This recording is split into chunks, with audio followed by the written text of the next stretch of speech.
주님 이름으로 기도하옵나이다. 아멘. 오늘 하나님께서 거룩하시니 너희는 거룩하라. 이 말씀 들으면 추상적으로 들릴 수가 있는데, 오늘 말씀 속에서는 구체적으로 실제적으로 어떻게 사는 것이 거룩한 삶인지 우리에게 잘 말씀해 주십니다. 하나님은 거룩한 분입니다.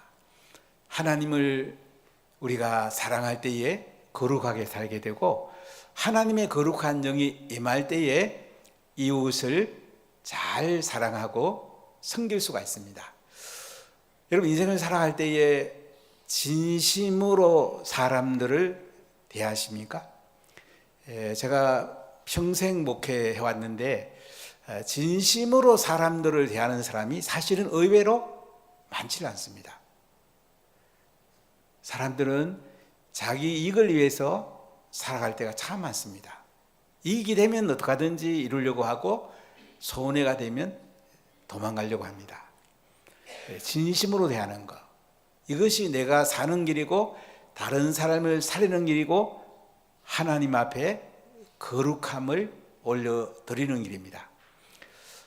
이제 피터 티우마의 선교한 책을 현지인 한 사람 멘토링하여 10년 만에 청교회 세운 이야기, 이렇게 이제 마무리 교정을 보고 있는 가운데, 지난 킹덤 컨퍼런스 대전에 갔을 때에 황성은 목사님 만나서 꼭 추천사를 마지막으로 부탁하고 싶어서 제가 말씀드렸더니, 목사님 그 책을 읽어보시더니 아니 이런 책이 너무 좋다고, 자기가 추천사를 쓰게 된 것이 너무 영광스럽다 하면서 추천사를 써주셨습니다. 그리고 이런 얘기를 해요. 목사님, 제가 피터 티우마를 꼭 만나보면 좋겠는데 만나볼 수가 있겠습니까? 인도 선교 현장에 제가 꼭 가고 싶은데 저를 좀 가게 해줄 수가 있습니까? 이렇게 물어서 그렇게 할 수 있습니다. 9월 달에 피터 티우마이 옵니다. 제가 그래서 전화를 했어요. 피터 티우마이랑 만날 시간이 있으십니까? 주일 저녁이나 수요일 날 또 말씀 전할 수도 있습니다. 그랬더니 9월 달에 일정이 다 짜여졌는데요, 그래요. 좀 이따가 또 전화가 왔어요. 목사님, 아무리 저희 교회가 바쁘지만은 피터 티우마이하고 목사님 모시고 한번 꼭 들어보겠습니다. 그래서 9월 21일 저녁 예배에 가서 인도 선교한 이야기를 제가 하기로 약속을 했는데요. 제가 황성은 목사님을 만나고 깨달은 게 하나 있어요. 사람을 진심으로 대합니다. 또 저하고 관계를 해보니까 굉장히 진심으로 대하는 거 보고 제가 굉장히 감사했어요. 아주 친하게 지냅니다. 사람을 진심으로 대하면 관계가 되고 일이 됩니다. 그리고 좋은 관계가 되면은 이제 하나님께서 은혜를 베풀어 주는 것을 경험할 수가 있습니다. 여러분, 하나님은 거룩하신 분입니다.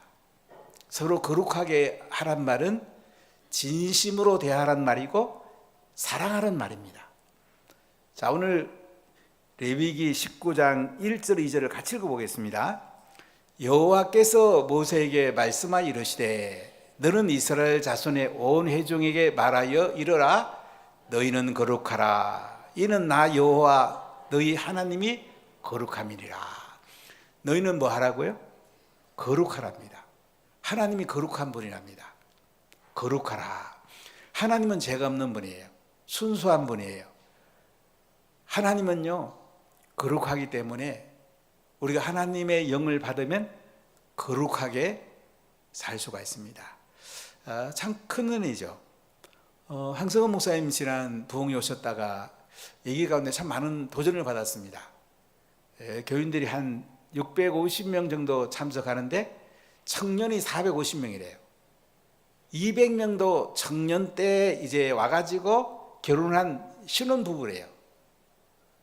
평생 청년 중심의 예배를 드릴 거다. 저 굉장히 도전을 받았어요. 그리고 전 세계 대학교 앞에 청교회 교회를 세울 거다. 그 비전을 가지고 있기 때문에 이제 피터 티우마이가 청교회 교회 세운 것에 대해서 관심을 굉장히 많이 가지고 꼭 가보고 싶다고 해서 진심으로 얘기해서 내일 일정을 한번 잡아보자 하고 있는데요. 사랑하는 여러분, 우리가 진심으로 사람을 대하면 놀라운 일이랍니다. 아멘. 하나님은 거룩하시니 우리 보고 거룩하래요. 진심으로 사람을 대하래요. 이웃을 진심으로 사랑하래요. 그러면요, 하늘로부터 하늘문이 열립니다. 거룩한 성령님이 임합니다. 우리 삶에 놀라운 변화가 일어나기 시작합니다. 하나님이 내 삶을 이끌어가고 책임져 줍니다. 하나님이 책임져 주는데 안 될 게 뭐가 있겠어요? 여러분, 세상의 뗏물들, 세상의 계산들, 이기적인 거, 인간의 계산, 이것을 한번 빼내보세요.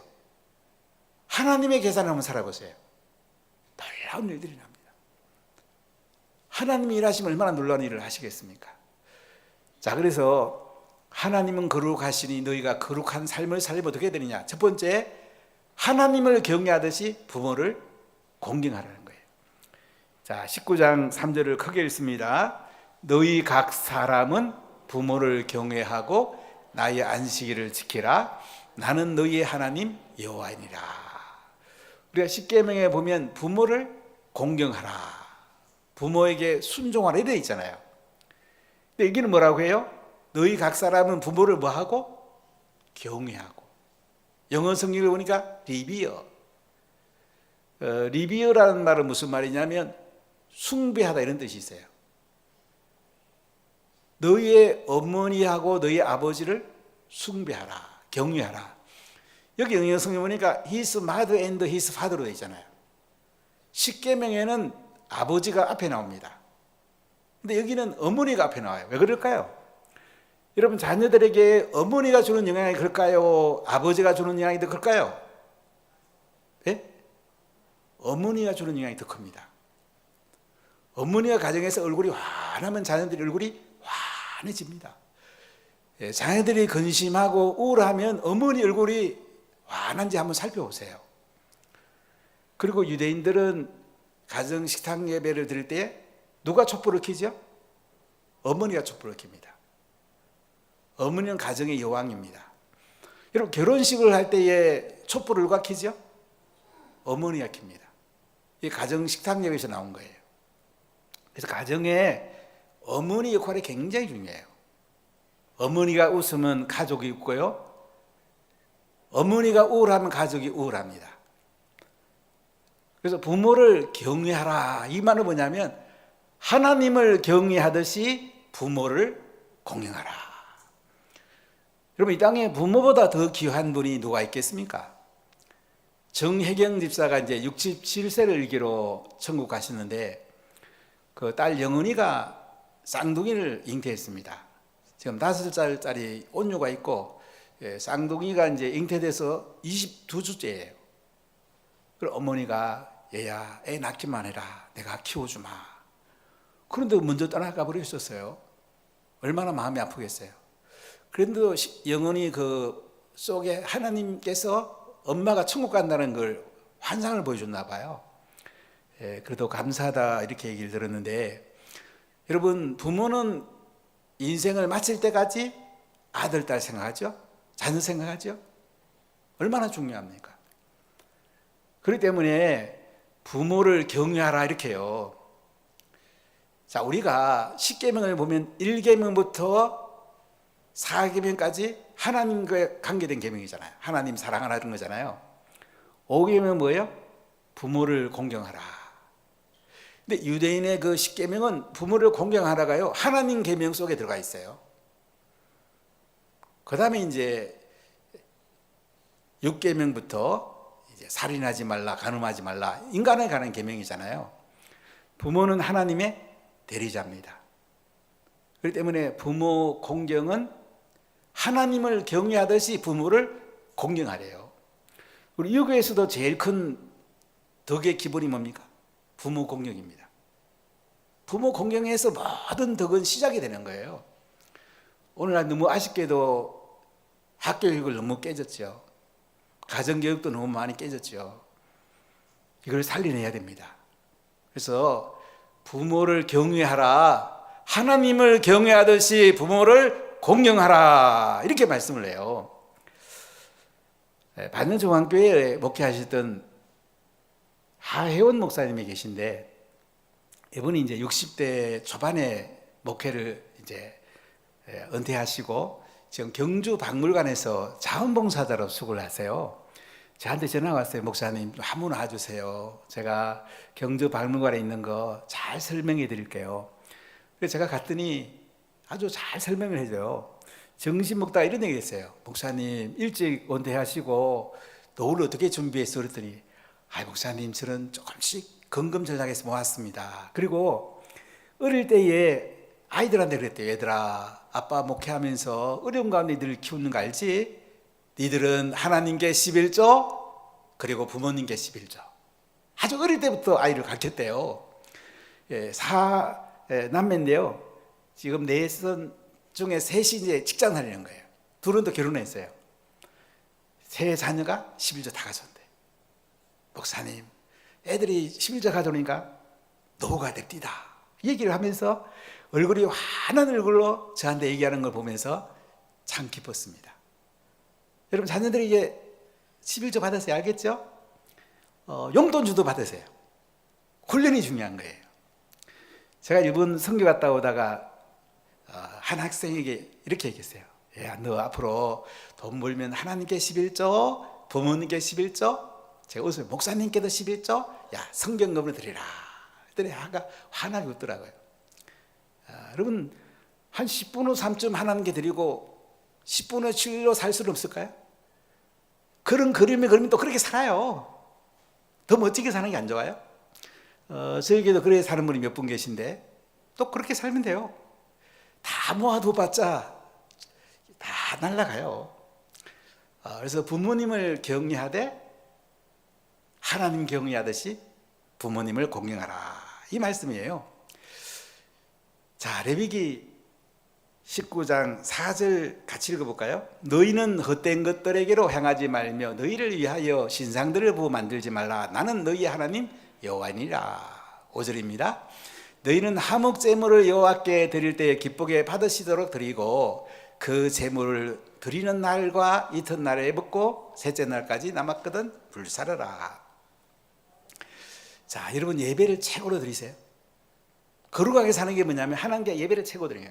화목 제물 잘 드리는 거예요. 그리고 우상 숭배 않는 거예요. 그리고 어른을 공경하는 것입니다. 자, 19장 32절 같이 읽어봅시다. 너희는 센 머리 앞에서 일어서고 노인의 얼굴을 공경하며 내 하나님을 경외하라. 나는 여호와니라. 센 머리, 희끗희끗한 머리 앞에서 일어서래요. 여러분 어른이 여러분 지나가시면 일어서십니까? 제가 악수를 해봐도 그렇더라고요. 어떤 분은 앉아서 악수를 같이 하는 경우도 있고 어떤 사람은 벌떡 일어서 가지고 이렇게 악수를 해요. 우리 김상윤 장군 같으면 아무리 저거 해도 벌떡 일어서 가지고 항상 저한테 예의를 갖춰요. 미안하죠. 여러분 새 머리 앞에 일어서래요. 그리고 노인의 얼굴을 공경하래요. 내 하나님을 경외하래요. 자, 노인을 잘 공경하는 것이 하나님을 경외하는 것이에요. 하나님을 경외하듯이 어르신을 잘 공경하라. 이것이 거룩하게 사는 거예요. 여러분 식당에서 연세 많은 분이 계시면 식사도 물론 타다 드리시죠. 또 서로 인사도 하시고요. 또 걷기 힘든 분 계시면 부축도 해드리고, 이 거룩하게 사는 거야. 하나님을 경외하듯이 부모님을 공경하세요. 어르신을 공경하세요. 이것이 너희가 거룩하라는 말씀입니다. 할렐루야. 두 번째, 이웃을 네 자신같이 사랑하라고 말씀합니다. 자, 오늘 말씀 가운데 9절 10절 같이 읽어볼까요? 너희가 너희의 땅에서 곡식을 거둘 때 너희는 밤 모퉁이까지 다 거두지 말고 내 떨어진 이삭도 줍지 말며 내 포도원의 열매를 다 따지 말며 내 포도원에 떨어진 열매도 줍지 말고 가난한 사람과 거르미를 위하여 버려두라. 나는 너희의 하나님 여호와니라. 우리가 이웃에 대해서 나 자신같이 사랑하려면 어떻게 하냐면요, 약한 자를 배려해야 돼요. 연약한 사람 배려해야 돼요. 우리가 부활절을 지난 뒤에 삼계탕 내일 해보면 이제 독거노인들을 주로 초청하잖아요. 구청장이나 뭐 국회의원이나 많은 분들, 전에 시에서도 오기도 하셨는데 교육감 이런 분들 와서 같이 이렇게 함께해요. 지난번에 보니까 이제 주진우 국회의원이나 또 이 구의장 이런 분들이 끝까지 이게 섬기고 해서 진심으로 하셔서 참 감사했습니다. 여러분 농사를 지으면 반모퉁이 좀 버려두래요. 그리고요 포도 다 따지 말고 덤성덤성 따래요. 또 보리나 밀 베다가 이삭이 떨어지면 놔두래요. 왜요? 나그네라든지 가난한 사람들이 이거 먹게 하란 말이에요. 내가 따서 갖다 줄 수도 있죠. 그러나 그럼 인격이 약간 손상이 갈 수가 있어요. 아이고 저 사람한테 빚진 마음이 있어요. 그런데 밭에 그냥 두어서 가난한 사람이 따다가 먹을 권리가 있거든요. 그럼 인격 손상이 안 되는 거예요. 제가 원동에 있을 때 어려운 사람들을 섬기려고 애를 많이 썼습니다. 동사무 가서 응달을 가지고 학생들을 찾아가지고 그 동사무에서 또 직원이 따랐더라고. 몰랐어요. 사진 찍으려고 하니까 이 사람 애가 도망가더라고. 그 다음에 제 혼자 장학금을 들고 가니까 애가 나와서 너무너무 행복해 하더라고. 그러니까 우리가 다른 사람을 섬기더라도 상대방의 인격을 존중하며 섬기는 것이 이게 중요하다는 것을 우리에게 말씀하고 있는 거예요. 자, 11절 12절 한번 읽어볼까요? 너희는 도둑질하지 말며 속이지 말며 서로 거짓말하지 말며 너희는 내 이름으로 거짓 맹세함으로 내 하나님의 이름을 욕되게 하지 말라. 나는 여호와니라. 여러분 거짓말하지 않으시죠? 사람은 내가 이득 보려고 거짓말하는 경우 있어요. 정직하고 손해보는 게 낫습니다. 거짓말해서 내가 덕 보는 것보다요 정직해서 손해보는 게 나아요. 그럼 하나님이 우리에게 보상을 해줍니다. 아멘. 13절 14절 읽어볼게요.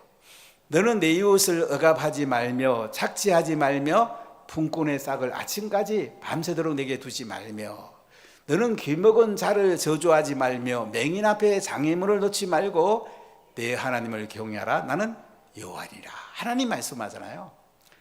여러분 장애인들을 장애물을 두지 말래요.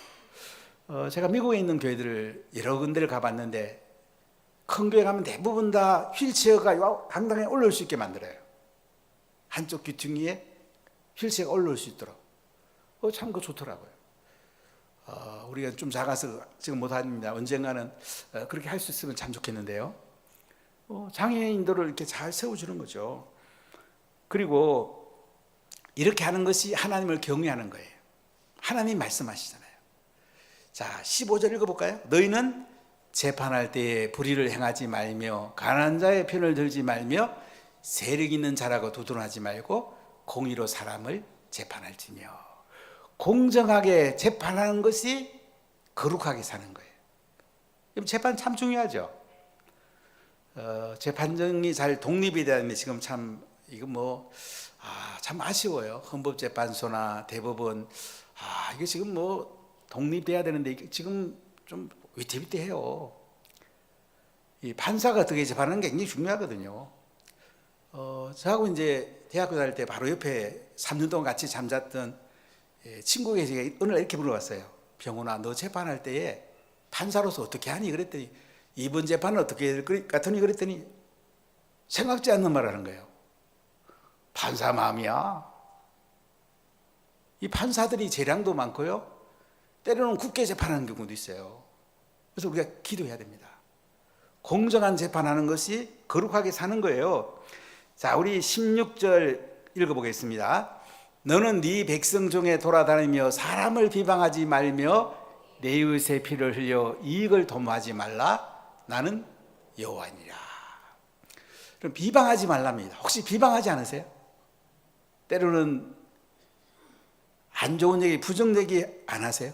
험담 안 하세요? 이거 거룩하지 않은 거예요. 회개해야 됩니다. 자, 17절 읽어볼게요. 너는 내 형제를 마음으로 미워하지 말며 내 이웃을 반드시 견책하라. 그러면 네가 그에 대하여 죄를 담당하지 아니하리라. 형제를 마음으로 미워하지 말래요. 반드시 견책하라. 형제가 잘못하면 야, 이거 너 잘못했다. 이거 고쳐라. 때로는 직면하래요. 그렇게 안 하면 내가 죄를 담당한대요. 여러분, 내가 안 좋아하는 사람은 견책 안 하고 싶은 마음이 많잖아요. 그 사람 넘어지면 막 좋아할 수가 있잖아요. 그 사람도 우리가 세워주래요. 우리가 원하지 않는 정부가 쓰면 조금 우리가 마음이 힘들 수 있잖아요. 그래도 우리가 견책할 건 견책하고 우리가 그걸 끌어안고 기도하면서 바르게 세우는 것이 우리에게 중요한 것입니다. 자, 18절을 크게 읽겠습니다. 원수를 갚지 말며 동포를 원망하지 말며 내 이웃 사랑하기를 네 자신과 같이 사랑하라. 나는 여호와니라. 원수를 갚지 말래요. 참 안 쉽죠, 여러분. 나한테 해코지하고 나를 안 좋게 한 사람이 잘못되면 막 우리가 시원할 수가 있잖아요. 근데 그렇게 하지 말래요. 우리가 일본 35년 식민지 살아가지고 일본 하면 좀 뭔가 그런 게 있잖아요. 한일전 하면 막 그 축구장이 다르잖아요. 일본에 대한 감정이 저는 좀 사실 굉장히 안 좋았어요. 근데 예수님 믿고 그래도 좀 좋아졌는데 이번에 일본 갔다가 완전히 바뀌었어요. 거여들을 영혼을 불쌍히 여기게 되더라고요. 30만 명이 숨겼어요. 참 그 일본 사람들 우리가 불쌍히 여기고 일본 선교사를 격려하고 후원하는 것이 중요합니다.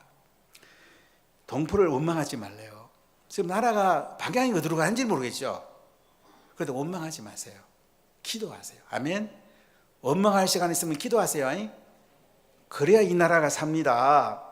내 이웃 사랑의 길을 네 자신과 같이 사랑하래요. 이웃을 내 자신과 같이 사랑한다면 이웃이 잘 될 수밖에 없잖아요. 이웃을 진심으로 대해야 돼요. 그럼 나도 잘 됩니다. 이웃도 잘 되고 나도 잘 돼요.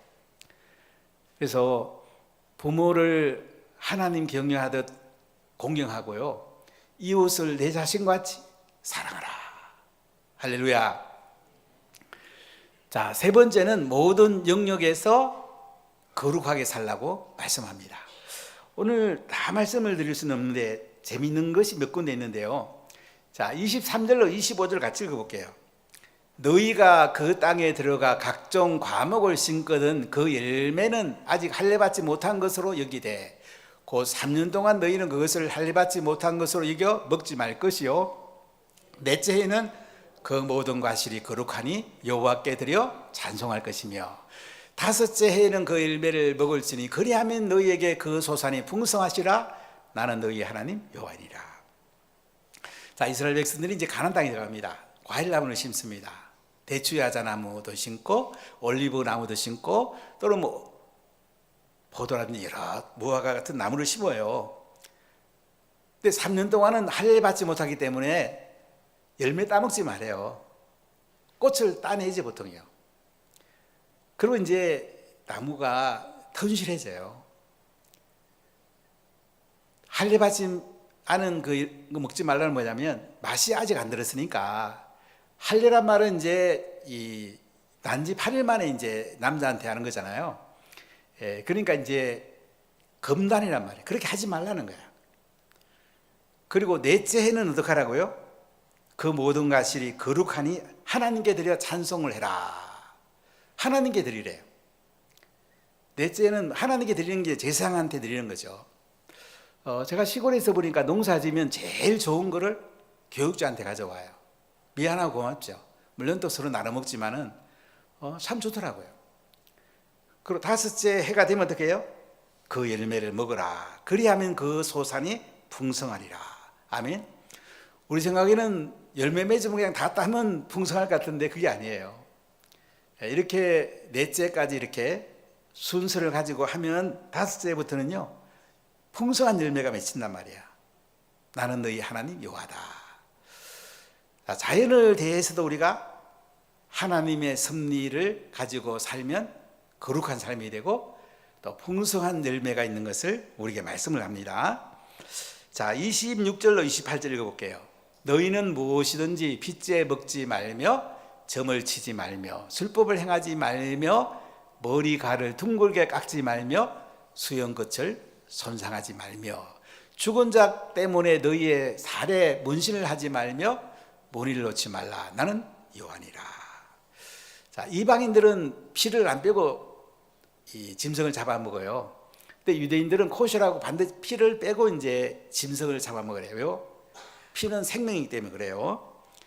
그리고 맞법하지 말고, 그리고 얼굴 가를 여기 구레나루 시험을 그냥 두래요. 깎지 말아요. 수염도 깎지 말아요. 우리 5분 카드 해보니까 정통 유대인들은 지금도 그러고 있죠. 그리고 죽은 자 때문에 너희 살에 문신하지 마라, 머리 놓지 마라. 요새는 그 문신하는 사람이 상당히 많더라고요. 문신할 거 있으면 성경이 들으니 닿나요? 그래서 이게 뭐 문신하면 좀 멋있는지 모르지만 어쨌든 간에 우리가 거룩하게 살라 이렇게 말씀하는데요. 자, 29절 37 읽어볼게요. 내 딸을 더럽혀 장녀가 되게 하지 말라. 어명이 전국에 퍼져 제약이 가득할까 하노라. 내 안식일을 지키고 내 성소를 귀히 여기라. 나는 여호와니라. 이 당시 그 이방인들은 고린도 또 보면 이제 산 위에 그 이방인 성전이 있어요. 거기에 창기들이 있어요. 그리고 종교 행사하고는 남녀간에 춤추면서 안 좋은 거 하거든요. 이런 거 하지 말래요. 성소를 거룩하게 지키래요. 대속죄일에 깨끗하게 하고, 이렇게 성소를 거룩하게 할 때에 우리가 거룩하게 되는 거예요. 여러분 예배 잘 들으세요. 안식일을 지키란 말이 계속 반복해 나오잖아요. 유대인들은 이런 얘기예요. 자기들이 안식일을 지켰더니 안식일이 자기들을 지켜주더라. 여러분 주일을 거룩하게 지키세요. 주일은 토요일 저녁에 가정 식탁 예배부터 주일 축제 예배, 오후 예배, 그리고 성도들 돌보고 말씀 읽고 24시간을 하나님께 드리는 거예요. 주일을 거룩하게 지키세요. 그때 우리가 거룩한 삶을 살게 되는 것입니다. 자, 여러분 33절로 34절 같이 읽어보겠습니다. 거류민이 너희의 땅에 거류하여 함께 있거든 너희는 그를 학대하지 말고 너희와 함께 있는 거류민을 너희 중에서 낳은 자같이 여기며 자기같이 사랑하라. 너희도 애굽 땅에서 거류민이 되었노니라. 나는 너희 하나님 여호와니라. 거류민. 지난번에 성교회 가보니까 베트남이나 이런 데서 온 분들 일하러 온 분들이 있더라고요.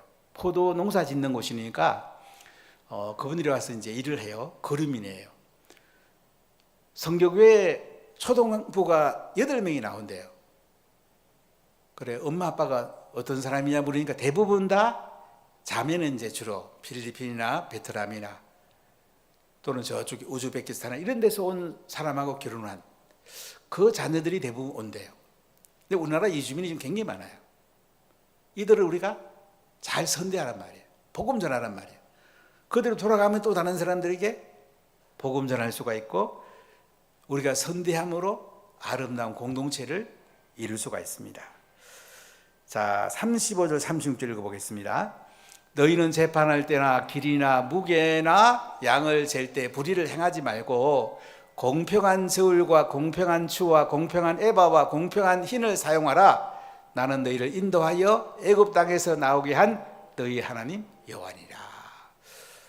우리가 이제 물건을 사고 팔 때에 그 되라든지 저울 같은 거를 속이지 말래요. 그것이 거룩하게 사는 거래요. 오늘 성경에 보면 거짓말하지 마라, 속이지 마라, 비방하지 마라, 상대방을 이용해서 내 이득을 취하는 거 하지 말라잖아요. 진심으로 이웃을 자신같이 대화하는 거죠. 모든 영역에서 거룩하게 살라는 거죠. 이것이 내가 잘 되는 길이고요. 공동체를 살리는 길이고요. 나라를 살리는 길이에요. 가나안 땅에 가서 이스라엘 백성들이 잘 되는 길이에요. 자, 37절의 마지막 이렇게 얘기합니다. 크게 읽어볼까요? 너희는 내 모든 규례와 내 모든 법도를 지켜 행하라. 나는 여호와니라. 자, 거룩한 삶이 뭡니까? 결국은 말씀대로 사는 삶이에요. 하나님 주신 규례나 법도를 지켜 행하는 거예요.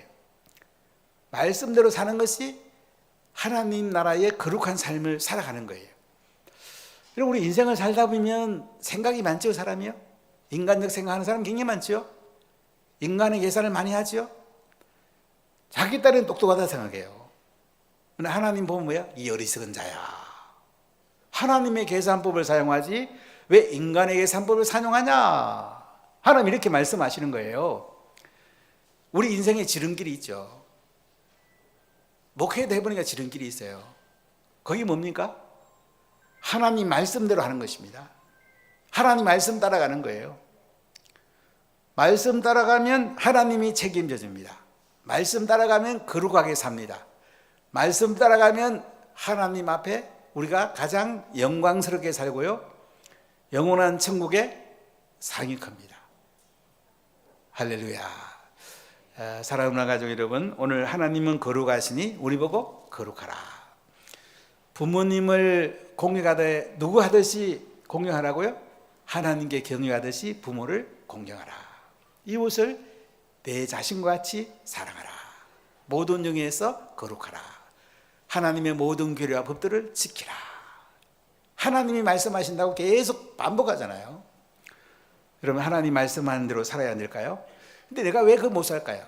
내 속에 지금 딴 게 너무 많이 들어왔어요. 생각이라든지 여러 가지 거짓이라든지 인간의 계산이라든지 내 이득을 추구하려는 건지 뭐 이런 땜물들 있죠.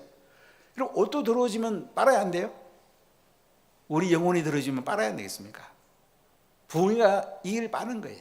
악한 영혼 쫓아내고 내 속에 세상적 이기적인 것 쫓아내고 하나님의 거룩한 영으로, 하나님의 계산으로 사는, 하나님과 가치로 사는 삶, 이것이 가장 행복하고 가장 영광스럽고 하늘의 상이 크고 가장 큰 복인 것입니다. 할렐루야.